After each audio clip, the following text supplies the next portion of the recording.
Welcome to Don't Bury the Lead. We go live here on YouTube, Facebook, Twitch, Twitter. I think I've named them all. We go live every Friday night after the bell of WWE Smackdown. We recap, WWE Smackdown here. My name is John Zadell. Dom, thanks so much for joining. Go ahead and tell the people about yourself. After a big pay-per-view weekend, we've got a SmackDown with a lot of stuff going on. Not necessarily a lot of wrestling, but a lot of stuff going on. So with that little appetizer there, John, don't bury the lead. What's our top story from tonight's SmackDown, June 2nd, 2023? It continues with the Bloodline storyline, which seems to have really dominated here for the last couple months. We have Solo Sikoa kind of cementing who he sided with Roman Reigns by attacking Jimmy Uso. This was a long segment that included a celebration of Roman Reigns' 1,000th day as WWE champion, which is wildly impressive. Yes. Dom, what did you think about this main event segment? You're right that the Bloodline storyline is so hot that they can have a long segment like this and hold people's attention, even if there's no match involved, there's no other opponents. It's just, inter-bloodline drama going on.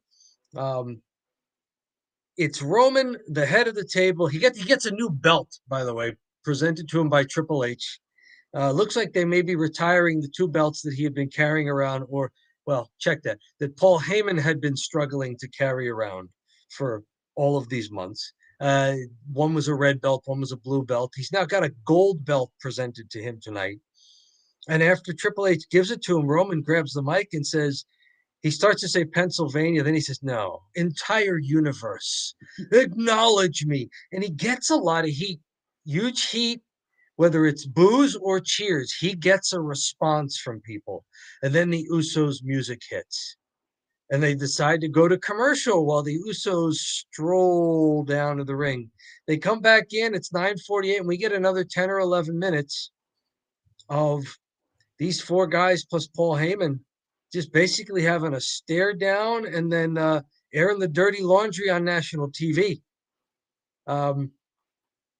What did you think about how this all went down here and the way things sided here? Because like you said, Solo Sikoa initially says, Roman hands him the mic and says, why don't we hear it from Solo? Because it sounded like Jimmy was, trying to talk to Solo and talk some sense into him. Roman says, why don't we hear from Solo? And Solo says, I acknowledge you, my tribal chief.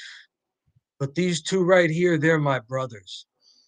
And he walks from Roman's side and pivots. And now he's standing next to Jay. But I tell you what I got as a clue there. He stood next to Jay off of Jay's right shoulder. And whenever Solo is standing to someone's right, that puts in my head that that's the position for him to deliver the Samoan spike. You notice he was standing at Roman's left. So there was no way he was going to spike Roman. He pivots and stands to Jimmy's right. And now the whole time I'm going, is he going to spike Jimmy? Is he going to spike Jimmy? Is he going to spike Jimmy? And eventually, yeah, he spikes Jimmy. What did you think of how this hashed out to get him to that point? Well, I'll tell you what. I do have some things to say about the beginning of the segment, and I'll hold my thoughts. But run with it if you want to. Well, let's stick with the storyline. There's some stuff I have to say about Triple H. It's not so. Great. Okay. It's Triple H stuff. Okay. But this segment, it's still really hot. I'm still very captivated by it, and I'm still watching it with a lot of intent, which is crazy. It's just like, it's ridiculous at this point what they're doing. Like, Hmm. Oh, why does Solo Sikoa go over to his brother's side, and then why does he attack them? I'm like, it doesn't really make a ton of sense, but I guess, like, I don't know if they just knew that eventually he would attack him, and that's just the style of it. But it sets up a cool matchup where we're gonna see Jay Uso versus Solo Sikoa, hopefully. Um, Oh, because I don't think you can have this match or this dynamic again, like with Roman Reigns right away versus Jay or Jimmy Uso. But you could do something with Jimmy and Solo Sikoa. Um, okay. I thought it was a good segment. Roman carried it, and he's out there alone. He doesn't have to really rely too much on Heyman. Heyman just sits there, and he's way over. And he's, you know, thank goodness Cody Rhodes didn't win the title because he's still way over. So there's no Yeah. reason to take the title off of him. And there's no way Cody would be getting the kind of reactions right now that Roman has seemed to kind of boil up holistically here. And also, I don't think you'd have the fact that Roman retains the world title at WrestleMania, and they mentioned throughout this program he's the first WWE champion to retain at 3 consecutive WrestleManias. The fact that he retains the belt allows the bloodline story to get to this point, right? Because if Roman loses the belt, then he's a weak tribal chief. As long as he still has that belt, he has some claim to be bossing around the other guys, doesn't he? He's not only a little older than them, he's, sort of the big cousin, but he's also the guy who's still got the belt. So that's kind of Leverage? his leverage. It's very visible leverage, Mm-hmm. right? Mm-hmm. Yeah, I totally right. You like at this point that kind of makes sense from that aspect. Like, okay.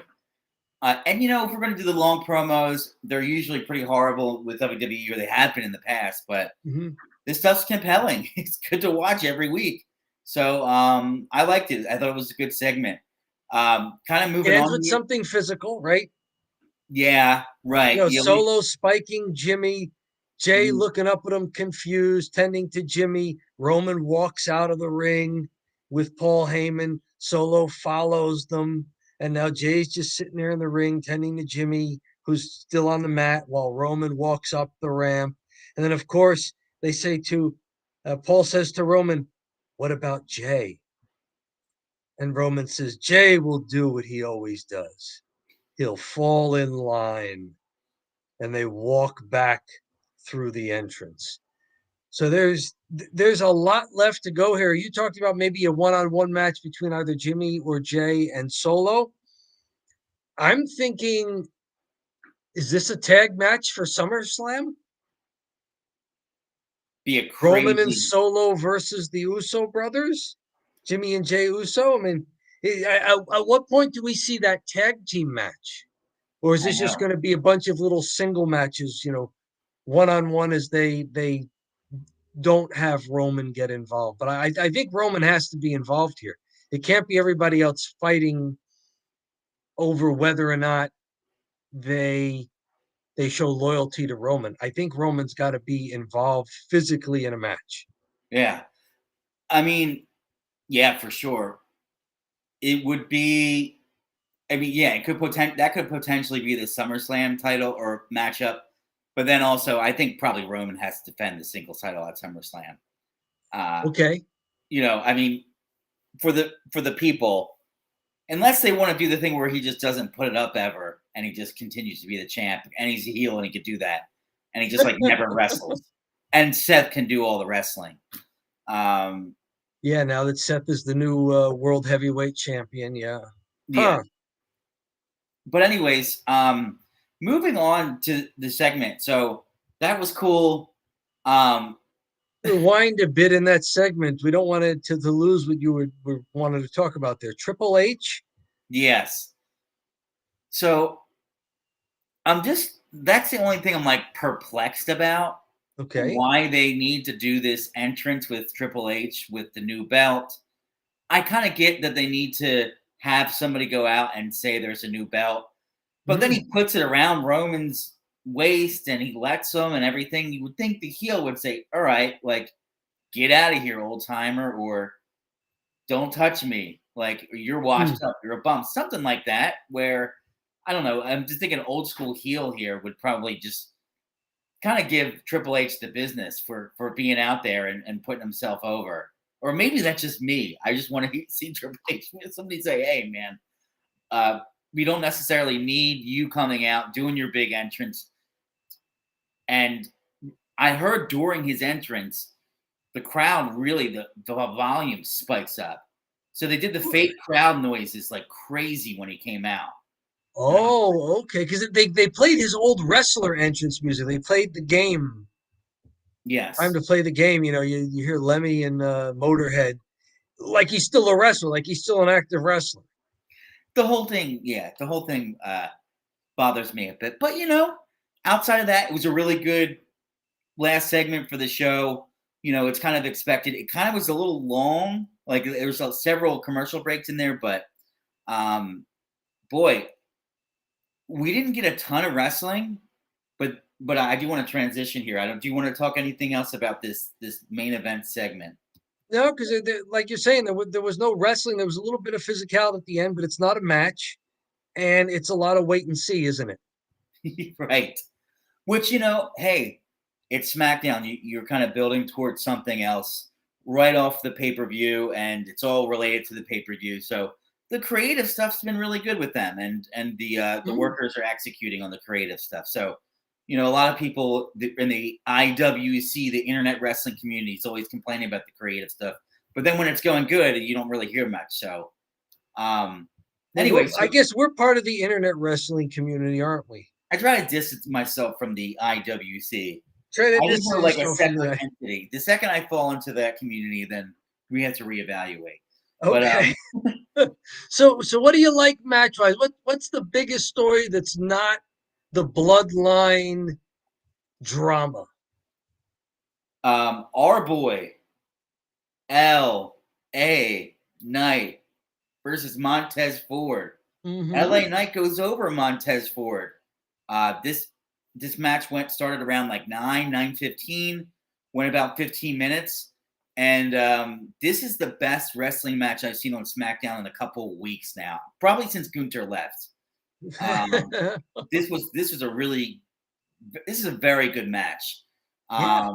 What Two did you evenly think? matched guys. It was a Money in the Bank qualifier. Yes, so there was a stipulation too. There was Mm-hmm. there was something on the line here because they had these Money in the Bank qualifiers. And I was pretty surprised because LA Knight has been jobbing for months and months, and we've been, singing his Mm-hmm. praises. Like, why is this guy jobbing? But to see him go over Montez Ford, who I assumed would be awesome in a ladder match, Right. with his athletic ability, so I Right. figured, okay, Montez Ford's going to go over LA Knight, and that'll be that. But surprise roll up there, and a pretty good transition. What did you think of this match, Dom? This will not be the only time I mention this tonight, but I start questioning if some heels are turning babyface, and LA Knight is one of them. I think he got mostly cheers tonight, and Montez Ford is part of a babyface tag team. Yes. So it's not like he was wrestling a heel. LA Hmm. Knight was wrestling a heel here. He was wrestling a guy who should have been a babyface. And, I really heard it when they would exchange punches. Montez Ford would land a right hand and you'd hear boo. And LA Knight would land a right hand and you'd hear, yeah. So, it got almost comical at a point where they would exchange the punches quickly and it'd be like, ooh, ah, from the crowd. But it sounded like as well that LA Knight, the crowd is turning LA Knight babyface. And so Yeah. I wonder if he's going to have to start acknowledging that with his mannerisms, with the way he cuts promos, maybe the way he carries himself. I don't know how much he would need to change. I hope it's not too much because the crowd seems to be embracing him the way he is. Yeah. I think I don't think he has to adjust too much to really just embrace this kind of badass babyface, right? yeah, no, I think he's over as a face, and everybody is cheering. Everybody is like at least from our vantage point, we've been saying the whole time, like, yeah, this guy's over. And the crowd's doing the yeah, and they're chanting for him. So it's like, yeah, he's essentially a face. Hmm. I was and Montez Ford is a face, but he was getting the booze tonight, kind of like in those punch Yeah, exchange. But whenever you see those punches go over like that, that's a really good sign that the crowd's into the match, because sometimes those yes, punches go flat yep. and they're trying to get the boo and the yeah, but then the crowd's not doing it. So, but really good stuff from the match in general. And they just kept it really simple, like in the beginning with the wrist locks and then wrist lock, wrist lock, wrist lock, wrist lock. They didn't Standing exchange that. switches, Yeah. wrestling moves, standing switches. Yep, Wrestling moves on a wrestling show. Wow. sure. Right. So, and then Ford took him into the corner 4 times. And I love the 4 corners because you get like every angle of the crowd into it when you do the 4 corners too. Oh, good one. Good point for the live crowd. Yeah. Yeah. So that way you can get the crowd like, oh, he's here, he's here, he's here, he's here. So whatever corner you're sitting in, you're getting a little bit of the heat. And yeah, and I thought they dumped out, but they didn't do anything crazy or silly outside for too long. They got right back Right. in, Right. and then they pick up the pace when they go back in because they did all the slow stuff. So the crowd is building some suspense here, and I think it's a really good outing by Montez Ford. I thought he looked really good. Yeah. He even though he doesn't get the pinfall here, he did a lot of very athletic stuff that you expect from him. Leapfrogs, duck unders, um, hits that Uranagi side slam at one point for a 2 count. Um, and these guys were well matched with each other, right? I mean, they're both quick, yet they can both do some power stuff if they have to. Um, you mentioned the more wrestling stuff early. This match seemed longer than it was. I wrote down the bell and the pinfall. It was 9:20 to 9:30. It was only 10 minutes, and there was a 4 minute commercial break in there. So we got to see about 6 minutes of wrestling. It was about 2 minutes before they went to commercial break. And you're right, LA Knight had knocked Montez Ford off the apron to go to commercial. But it's not like we came back from commercial and they're like, throwing ring steps at each other out on the floor. They're back in the ring. They're wrestling. Um, Double lariats at one point, and they both hit the canvas. And then they start exchanging the punches from the knees, which is starting to get a little cliche. Guys are throwing punches on their knees, and then somehow punching each other makes them stronger, and they wind up on their feet. That's the cliche move that I don't get. For these guys, they started exchanging punches from their knees, and then they just kind of backed off each other and hit the ropes and got to a vertical base that way. Made more sense, I thought. Right. And then they get back to locking up with each other, and like you're saying, stuff really picks up. At one point, Montez Ford is up on the turnbuckles. LA Knight from across the ring runs over from the opposite corner after getting his bearings, leaps up to the top turnbuckle. Yeah, that was a Just cool. leaps up to the top turnbuckle. Now they're fighting up there. Ford fights off LA Knight, and now LA's flat on the canvas. Montez goes for his frog splash. And it may have been a more athletic move that he missed it because LA Knight rolls out of the way. So Montez Ford just kind of lands on the feet there. And now he just spins himself around and he's ready to go again. Really athletic move by Montez Ford doing that. LA Knight goes for the blunt force trauma. Ford blocks it. Ford goes for the roll up. LA Knight reverses the roll up, and then they're near the ropes. LA Knight grabs the middle rope so that Montez Ford has a tougher time rolling, either reversing or kicking out. Sure enough, LA Knight gets the pinfall. So LA Knight gets the win in kind of a heel fashion. Oh, definitely. He holds the rope. Right? It's as if creative hasn't caught up to the crowd yet. Like Right. creative's like, okay, you're the heel, so you got to do this and this and this and this and this, and then he gets out there and the crowd's like cheering for him. It's like, creative has to watch the matches. Creative has to like maybe get in their heads that okay, maybe he's not the heel anymore. And did it look to you like Montez Ford was maybe a little confused with the crowd at a few times here? Because we got some camera close-ups on his face when some of the booing and cheering was going on during their exchanges, and like Montez Ford, he had that look on his face. He looks around like, because normally he'd be looking around for the crowd's approval. And instead he's like looking around. He's almost like side-eyeing the crowd, like, what is going on?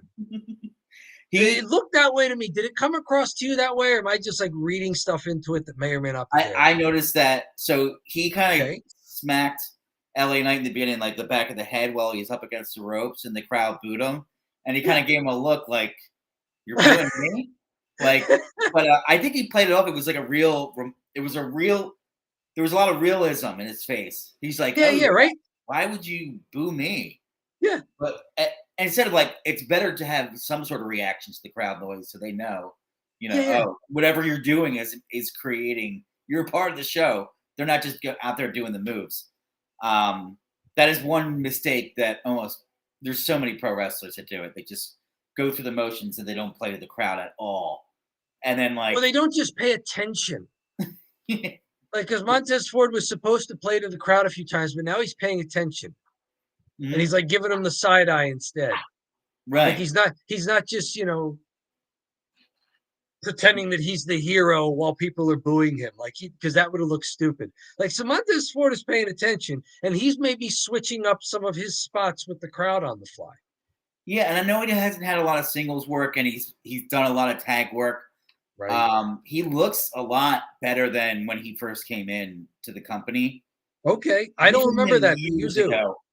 Years Okay. ago, he came in, um, and he came in with the tag team, um, and Montez was a lot thinner, but now he looks like he's bulked up and he's ready to. He looks like a guy ready for a singles run that's been in a tag division, a stale Okay. tag team. You know, so I think he's ready for a singles run, and I think tonight was a great showcase for him. Okay. Very And good. He's not a heavy looking guy. So if you're telling me he was even skinnier, yeah, he was pretty then scrawny. he must have been looking like Kaiser is very slender. Yeah, He's quick and wiry and kind of maybe sneaky strong in a few spots. But you're saying wiry. Montez Ford was more like that because he has bulked up in the thighs and around the shoulders. Yeah, he looks like he's been Okay. actively in the gym at WWE. Who knows what they do? Yeah, We won't these get. guys both look like athletes. Like these are Vince McMahon era pro wrestlers, right?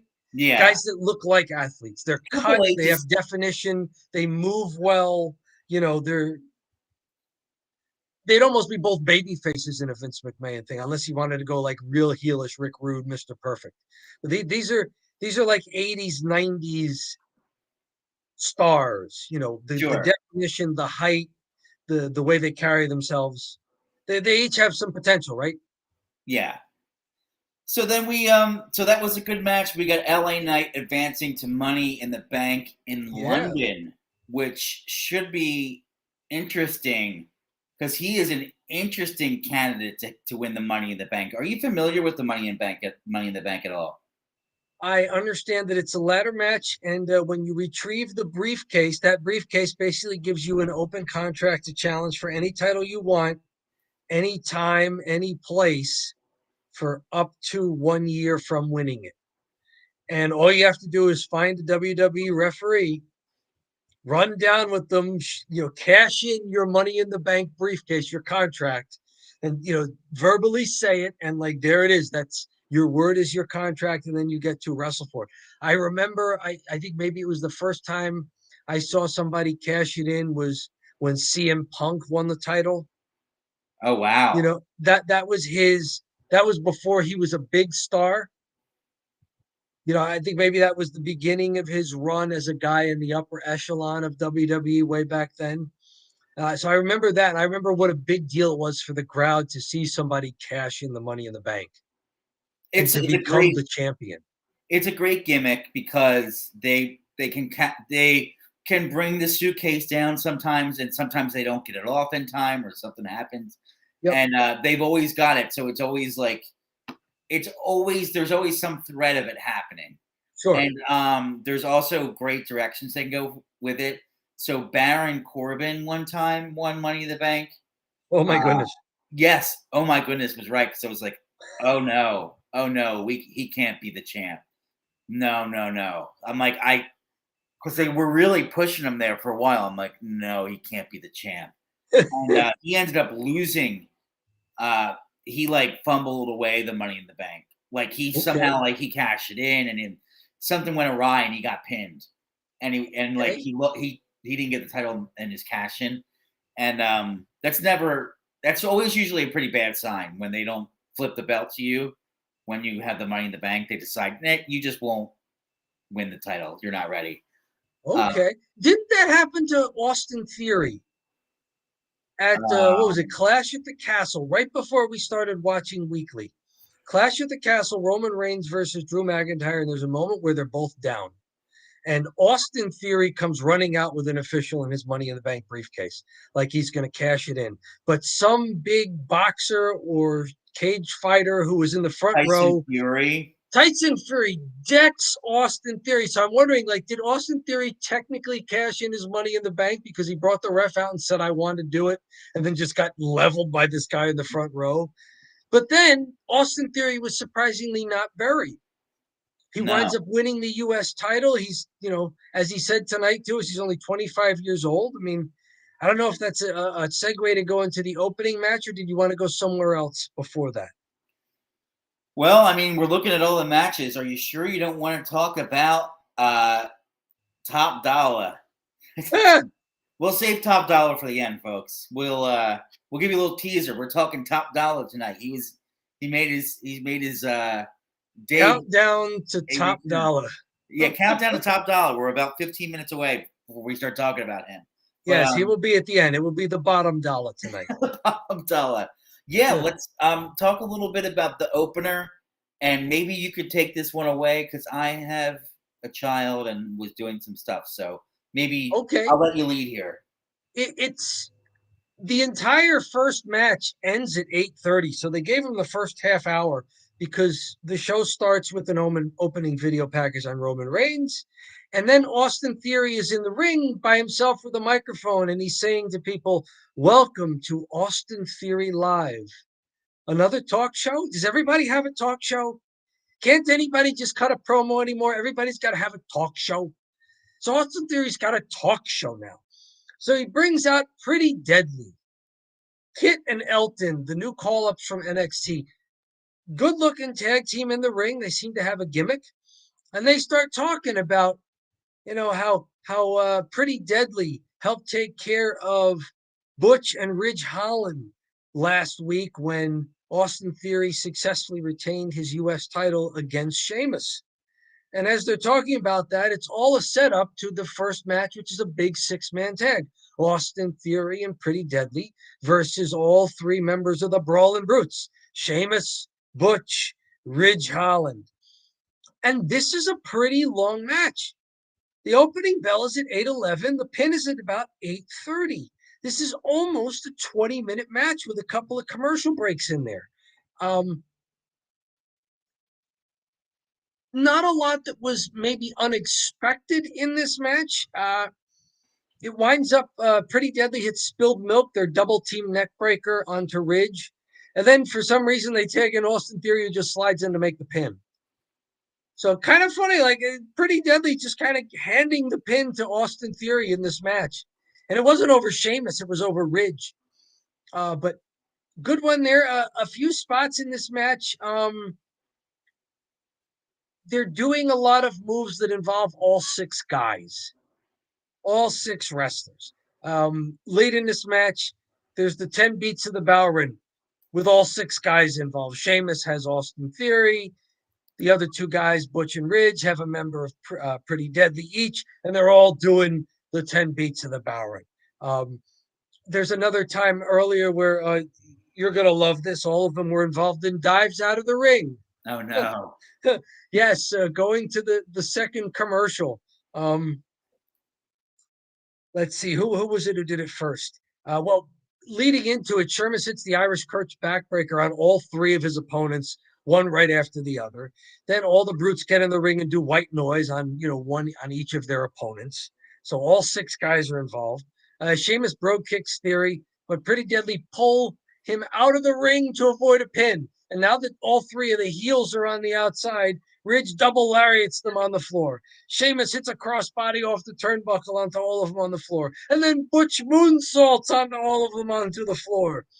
So it's just it's bodies outside the ring, all six of them going to the second commercial break. And by the time they come back, everybody has kind of regained their senses. They're sort of back in the ring. And we get a good 5 minutes to the finish here.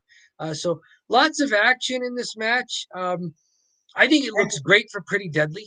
Speaking of action, Dom, we've got quite a few people watching here, and we have fantastic. What platforms? We're on 4 now. You went through the litany in our opening. This is great. Yeah. We're on more platforms and we're getting people watching live. Yeah, so we have a couple people here. It'd be great. We never really got any comments yet from anybody on Facebook. So we started this on Facebook recently. We're typically on YouTube, but we just moved over to Facebook. So we're new there. But guys, come on, if guys or gals or whomever is watching, go ahead and comment, and we'll go ahead and we'll add you to the discussion here. It'd be great. Sure, ask a question, respond to something we're saying. What did you think of SmackDown tonight if you saw it? Or if you missed it and you're watching us to catch up on the action, welcome. We love it. This is good. Yeah, so so I mean, what do you think of Pretty Deadly being elevated fairly quickly after it's less than a month since they were drafted and debuted on SmackDown? What do you think of Pretty Deadly getting elevated here? Because they don't get the pin technically, but they hit the finishing move on some fairly well established, solid mid card guys here. Yeah, maybe they really like them down in NXT and they thought highly of them and they want to give them a little bit of a rub. And maybe it's also because part of it is sometimes they bring tag teams in and they get lost and then they eventually just like end up getting fired in a year or two and they're just kind of like around. So maybe they're giving them an opportunity and hoping they get over. Maybe they think they're funny and they've been funny in NXT. Like a lot of stuff might be happening on NXT and they're just like, yeah, and Shawn Michaels is producing NXT and he's talking to Triple H. He's like, these guys are good, put them up. And they're going to push him. So I guess, I mean, the gimmick, it's kind of like the maximum male models, but maybe they think like WWE always has the tendency, like if somebody's a foreigner, like in Australia or the UK, they'll kind of give them a little bit more of a push because they want the international crowd. So it's always a big advantage. It can be a big advantage to some of the workers if they are in sought out territories like Australia, New Zealand is somewhere they want to land. Rhea Ripley are Pretty Deadly from somewhere else. I'm not getting any sort of nationality vibes from them. I think it's a neat gimmick. It's like you're saying, it's like maximum male models, but they're presented as more formidable in the ring. Whereas maximum male models were always presented as, screw ups who only look good and really can't wrestle. Looks like Pretty Deadly's being presented as guys who can go in the ring. And do they have potential? From what you've seen, everyone has potential. Okay. so I'll leave it at that. Everyone has potential. I've not been wildly impressed with the new batch of NXT people. Okay. I think that they seem like they have. I don't know. I don't know.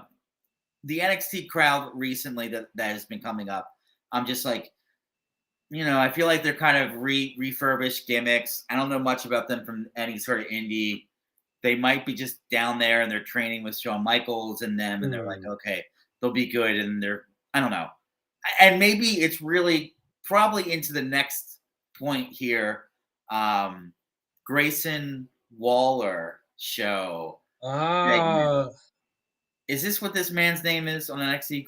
From NXT, Grayson Waller. The Grayson Waller effect. Apparently, he had been a wrestler, but all we're seeing from him so far is a talk show host. And the best part of this talk show to me was that eventually, like Grayson Waller on his own show, just kind of was cast aside, as this became just a melee of words between lots of different women who are going to be competing for spots in Money in the Bank. And this leads into a Money in the Bank qualifier between Lacey Evans and Zelina Vega. It's almost a squash. Zelina Vega winds up winning in 3 minutes. The thing that keeps it from being a squash is that Lacey's on offense for most of the 3 minutes, and Zelina wins kind of with a surprise, like one shot, and then it stuns Lacey, and then a sunset flip pile driver for the pin. So it's kind of a surprise. That's what keeps it from being a squash there. But good for Zelina Vega. But the Grayson Waller effect was basically to set up that match and to set up the other Money in the Bank matches. What do you think of using Grayson Waller for something like that rather than using him for a weird rundown of AJ Styles the first time we saw him? This was better. This was better. This was better. Agreed. This was a better use of the talk show. And honestly, it was a good, quick turbo run of getting some mic time for all these women. Yes. And I had some takeaways here, and one we talked about this backstage with Zelina Vega. Zelina Vega can talk on the mic. Yep. And she came out, and she's been over since Puerto Rico. Yep. Since the Puerto Rico show, she's been over, and she was formidable on the mic tonight. And it's weird because we've had Charlotte Flair doing these huge monologues that are just horrific sometimes, and you're like, man, she's like forgetting lines and you're just like, man, this is bad. This is like it's almost sometimes. And then you have all these other people, and I just am assuming that they must be horrible on the mic because they're not letting them out there. And then Shotzi comes out and she's walking down the ring and she says like 2 or 3 lines, and I was like, oh, she can hold the mic to her mouth and she sounds pretty good when she talks. I'm like, how come she hasn't been on the mic? She's pretty good. Was this a good format to give a lot of these people a chance because they didn't have to say much? You know what I was thinking, and what I wrote in my notes was like, I've seen a lot worse when it comes to some of the stuff like this. Sure. Like, if you would have told me what this segment was before it happened, I would have been like, oh, this is going to be horrific. And I was like, this isn't my favorite. This isn't my cup of tea, but it's a little different than what we've been seeing lately. And Vince is back. We're going to get promos. So buckle up, folks. Grayson Some Waller. heel face dynamics from this talk show big segment here. Asuka's supposed to be a heel. She's doing some babyface stuff. She walks down to the ring and is slapping hands with members of the crowd who are like sticking their hands out to slap hands with her. They kind of like her. She's getting some cheers. I thought it was kind of funny that Grayson Waller's asking her questions and she's answering in Japanese. Yes. And Grayson is, then responding as if he knows what she's talking about. Maybe Grayson speaks Japanese. I don't know. So then he responds in English. Oh, you're so right. Da, da, da. And Asuka speaks in Japanese again. And then Io Sky comes down and starts talking in Japanese to Asuka. And they start having a back and forth there. And even though I don't understand a word they're saying, I can kind of follow it because they're animated. You could see it in their body movements, their posture, their facial expressions. So they've got some heat with each other. And then Bayley comes down. And she starts running down Asuka. And then Shotzi comes out. And Shotzi, did you get the...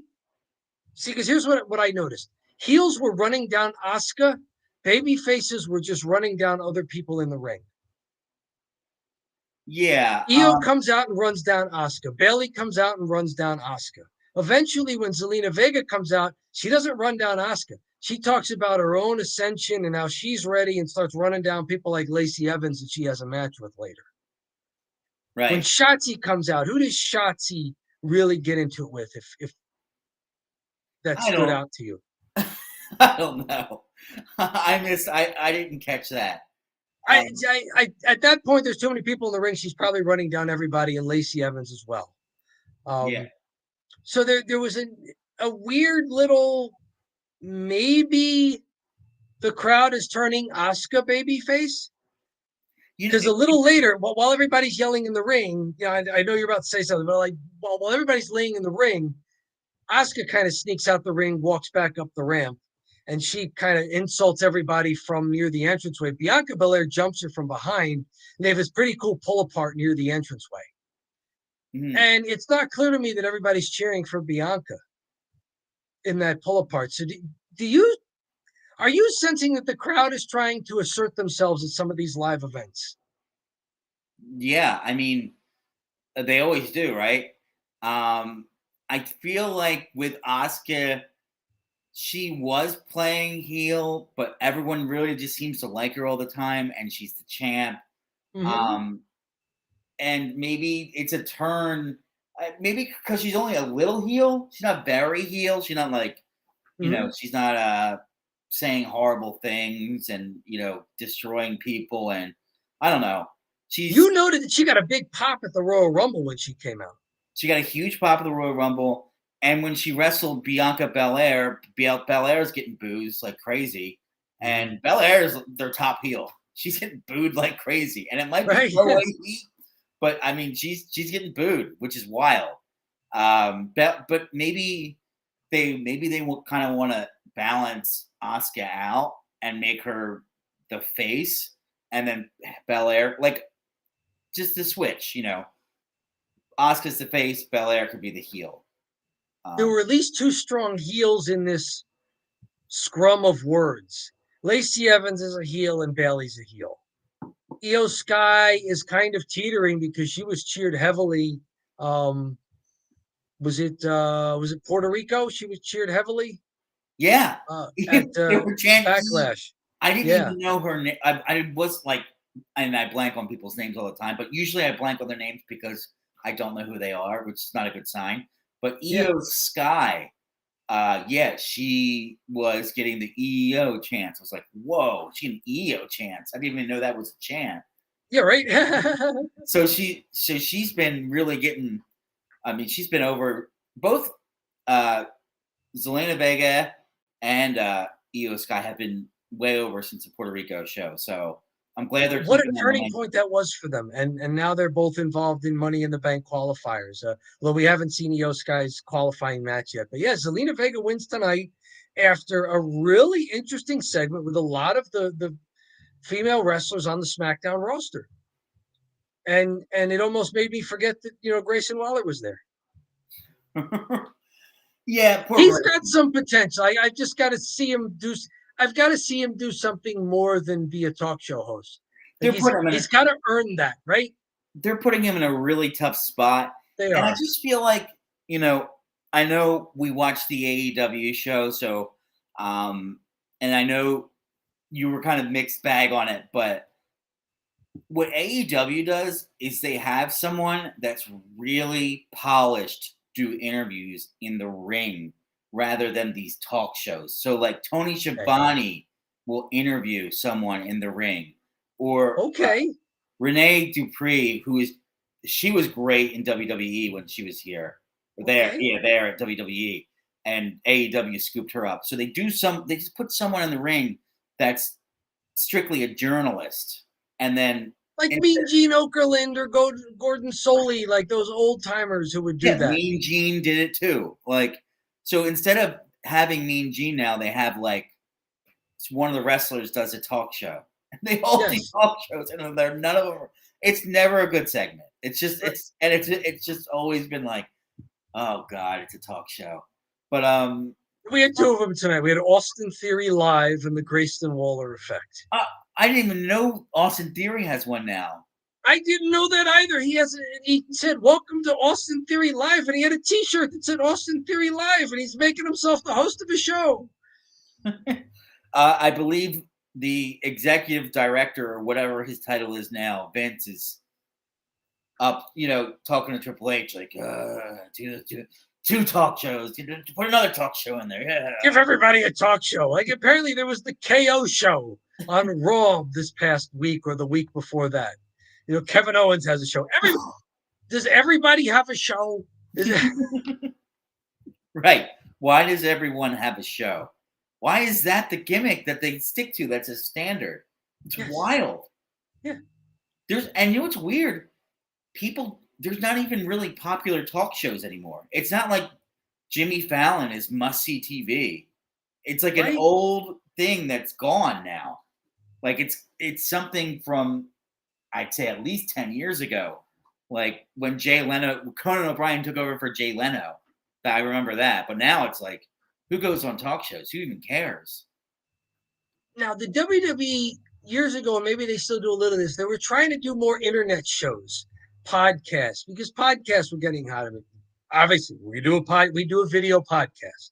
Mhm. Um, so I could see that being a big deal, but I don't know that it always translates well to a TV show and Yeah. your live arena.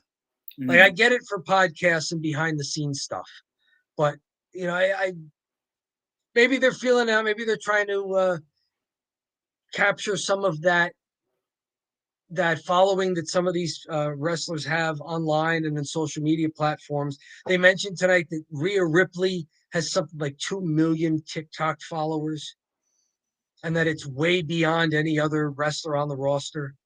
So she's apparently crushing it. Rhea Ripley is crushing TikTok as far as followers. So you know what that means. Coming to a Raw soon, the Rhea Ripley show with Rhea Ripley. Oh my God. Yeah. Uh, yeah. So it's a shame this guy has to go out there and do this. And I'll even say, like, I'll even do some Cornette stuff, but he has to go out there and embarrass his family and do this because they're watching it and just watching him die out there. Tonight, during this segment, when they cue out, and like the crowd is just dead, and there's no response to anything he's saying, which is like horrible. Right. That's a tough spot to be in. That's Oh, what I mean. Like if the guy was a wrestler and was formidable and were in other things, maybe he'd get some because right now it doesn't look like the crowd knows what to do. He's just a guy doing a talk show. Do they cheer? Do they boo? What do they do? How are they supposed to interact with this guy? How are they supposed to respond to Grayson Waller? yeah, It's like the crowd doesn't know what to do with this guy. yeah, for sure. So Well, I'll tell you what, Dom. That's a small video. That's on the list. We're talking talk shows in pro wrestling. talking talk shows. We have a video podcast on the internet about video podcasts on the internet. We're talking. Why does pro wrestling have live talk shows In the ring. in the ring, and why does everyone have one? Why? Sure.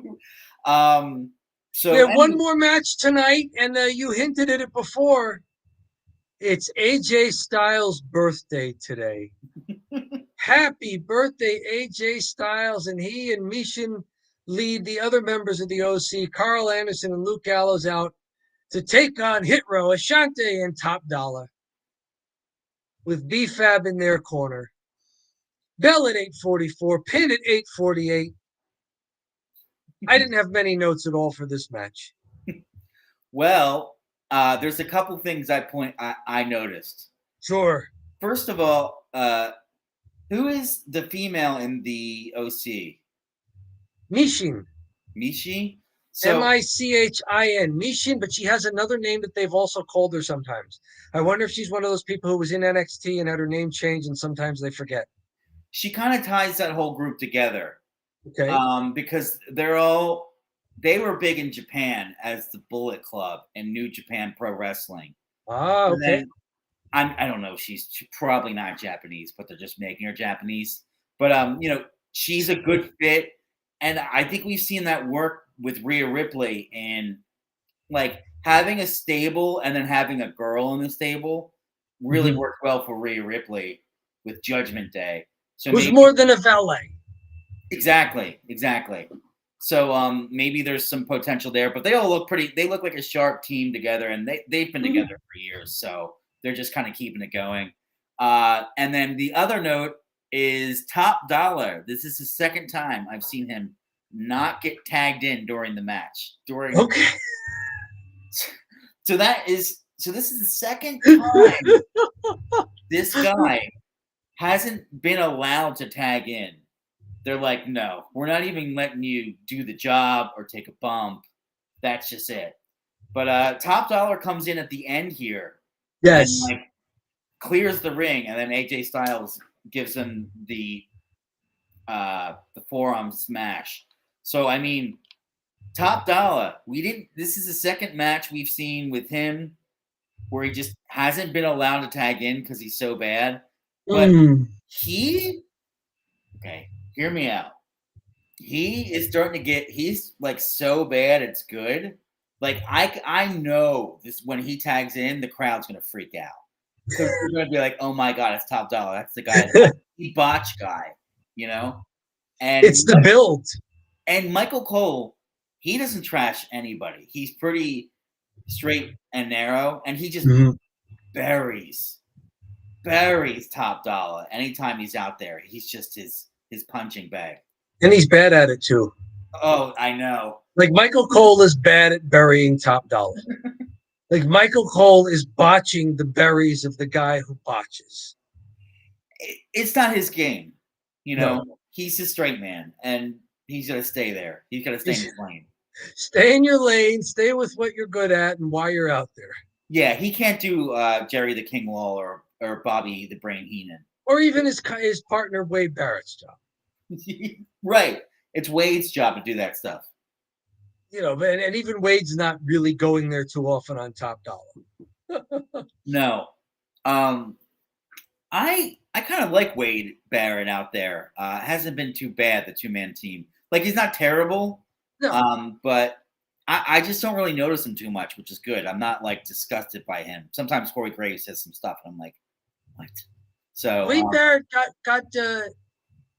got his legs under him in NWA as a color commentator for a while. Oh, wow. This was like 2019 when Billy Corgan started up NWA again and was doing webcasts. Yeah. I think he replaced, we mentioned him, I think he replaced Jim Cornette or at one point as the color guy. Right. And he was pretty good there. He was using a different ring name, but he was pretty good. And then so to see him now in WWE, I mean, he has that ability. And I think I remember him a little bit from when his wrestling days. He was good on the mic. For sure. So he's a guy who has these verbal skills. He's quick-witted, good vocabulary, speaks well, enunciates. He can do this. It's not a bad team. I don't hate the announcers. Yeah. Well, Dom, that's WWE Smackdown, and it's time for the Italian goodbye and the cheap heat segment. So you sent me some stuff, and I think it's pretty interesting here. Okay. Vince McMahon. On Vince McMahon, yeah. What did you like most of the things I sent you? Where do you want to go?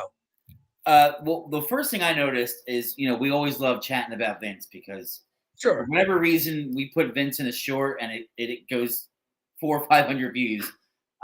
We say anything else about anything else. We could go really in depth about what happened in this match. It'll get 7 views. So it's just the Vince McMahon thing is very it's always trending. But supposedly, he's kind of, I would say, producing remotely. So he's kind of in the guerrilla, but remotely. Mm-hmm. Is that he's not on site, so the wrestlers aren't getting anxious. Oh, Vince is here, Vince is here, Vince is here. But apparently Vince is here. In other ways. So basically they've realized that that he's a nightmare to deal with when he's there at the show. Mm-hmm. But he still wants to have his control. So they're like, okay, you can dial in via like Zoom. Oh, there must be some poor soul that's like getting yelled at the whole time. And right. He's got to just go and tell everybody what he's saying. The secretary in charge of answering the call when Vince dials in, whether it's phone, Zoom, other video conferencing, whatever, email, carrier pigeon, Vince has an idea. And apparently, Vince has been making some changes. He was rumored to be behind AJ Styles' appearance on Raw this past week, so 4 days ago. This is right after they all get back from Saudi Arabia. Seth Rollins was supposed to be on Raw showing off the new belt. And I guess initially AJ Styles was not supposed to be, and Vince said, "No, I want AJ on the show." And what do you know? AJ's on Raw. Yeah, why? It wound up being a tag team match with Seth Rollins, but I don't know why was it that important for AJ to be out there on Raw since he's a SmackDown guy now. Like what was the ben? I mean, what was it? His triumphant goodbye to the Raw brand? Right. They just did the draft like a few weeks ago, and he's already breaking the rules of the draft, making the draft seemingly useless. Yes. Okay, clear. Any other cheap heat, Dom? Because I have some if you want me to talk about it. The only other thing I noticed is that they've leapt forward into the present on Fox with their SmackDown promotional material. Um, when for years I watch online. I'm a cord cutter. I don't have TV service. Um, I would watch SmackDown on Fox on their website, and I would see people who are not on SmackDown on the the promo splash screen there, the thumbnail. And now they've updated their thumbnail. It's got Bianca Belair, Roman Reigns, Charlotte Flair, and Bobby Lashley. It's like, oh my goodness, those are 4 people currently on the SmackDown brand. So fantastic, man. Maybe Vince being back means they're back to getting current with their promotional materials. If that's a Vince effect, then that's good Vince. Being a stickler for details like that and getting on the ball. Yeah, promote the correct people for your programs. Right. Oh yeah.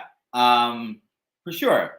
That's an interesting call out because I also watch online, and I had Okay. the same issue where basically like not issue, but you're like looking at all these old wrestlers that aren't on SmackDown anymore, Mhm. or they had like Sasha Banks on there for a while, and I'm like, dude, Sasha Banks quit, and she And like she quit in a huff. she threw away the title, she threw it in the office and walked out, and she's gone now. So yeah, so interesting stuff there. Um, What do you got? What do you got for me? What's cheap here? What's cheap and heatful? um, well, this dude is always in the news and in the dirt sheets and in the so CM Punk is officially announced for AEW. They have a show on Saturday nights, and the name Collision, AEW Collision. CM Punk will be live on the first opening show for AEW Collision, and it's official. It's in Chicago, so he'll be returning. Um, Is it live? I was unaware that Saturday show was going to go live. Okay, yeah, maybe for the first one or regularly. let's hope regularly because they have a Friday night show on that's on now. AEW Rampage, and it's basically what happens is after Dynamite from 8 to 10, the 10 to 11 hour is they tape that all and then they just put it on TBS or TNT whenever they can on Fridays, and it's usually at like 10 to 11. And when they first started it, it was awesome because it was a live show. It was 1 hour, and it was just like the crowds were nuts because it's like a 10 p.m. show on a Friday. Like they're all cranked up, you know. The crowds were really hot. They're like little arenas, and they're ready to go. And yeah, so they did a Friday night show, and it was live, and it was cool. But I think it's just either not worth it for them, or I don't know what changed. But it's pre-recorded, so it takes a lot away. And then also it's the third hour of a show, so it's like always a little dead. Okay, now Yeah, the way they're doing it, yeah. yeah. Okay, I mean, imagine if SmackDown had it from 10 to 11. I mean, that's brutal. Once so we it get was being to taped for like Sunday Night Heat or something. If they brought back Sunday Night Heat, 10 o'clock, yes, like Sunday Night Heat. There you go. and the problem is that it's that third hour that you're taping follows what had been a main event and sort of a climbing the mountain there and coming back down now. for your third hour. That's probably got to hurt the taping as well. Because I imagine that when AEW was doing just a 1 hour live show on Fridays, that was probably a 2 or 3 hour show in the arena. They were Yeah. getting a bunch of dark matches, but it wasn't main event stuff. And then at 10 o'clock, suddenly, like now you're ramping up the main event stuff. Oh But yeah. if you're recording that after Rampage, then you've ramped up for main event stuff, and now you're kind of like winding down, like, wait, you guys got to keep cheering. We have another hour of stuff we got to put in the can. There you go. So we're at the 1 hour mark. We started the Italian goodbye. Dom, you have anything else to touch on about this show or anything else? No, I've never watched the WWE series of shows leading up to Money in the Bank. Like I know what Money in the Bank is, but I haven't been part of the road to Money in the Bank, which is going to result in yet another pay-per-view originating on foreign soil. It will be a Saturday afternoon for us here in New Jersey when that finally occurs on Saturday, July 1st. But yeah, road to Money in the Bank. Interesting concept. I want to see how these qualifiers go. LA Knight did tease a little bit of it today after his win. He set up a ladder in the middle of the ring and climbed up, so his head is like right under the briefcases that they had suspended their whole show for part of the visual. And he was jawing without a microphone. He's jawing, but when he started the points and the LA Knight, the crowd goes with him. LA Knight, which is they're turning him babyface. They may be doing it with Asuka. They may be doing it with Io Sky. It sounds like they're doing it with LA Knight. The crowd is asserting themselves, and not in the annoying, like smart mark, what way when people are boring. Like the crowd is asserting themselves saying, no, this person is not a heel. We really like what these people bring to the table. We want to see more of them. There you go. I like that takeaway, and I think it's a good spot for us to land here. Dom, as always, thanks so much for joining tonight, and we'll go through this stuff here. We're live on Twitch, Facebook. We really focus on YouTube. That's the focus, but we're branching out to these other things. Twitter, which I don't know, I might just delete that. The place, it's just kind of a cesspool. So, but Facebook has been really a lot of people have been tuning in on Facebook. So, apologies to anybody watching on Twitter right now. Yeah, but we might be done there. So, anyways, yeah, I don't know why you're. This is probably the best thing you could probably do on Twitter is watch this. I would say, instead of just like argue with people in comment sections, you don't want to do that. If you're on Twitter, how are you not watching Don't Bury the Lead? Well, just tune in every Friday.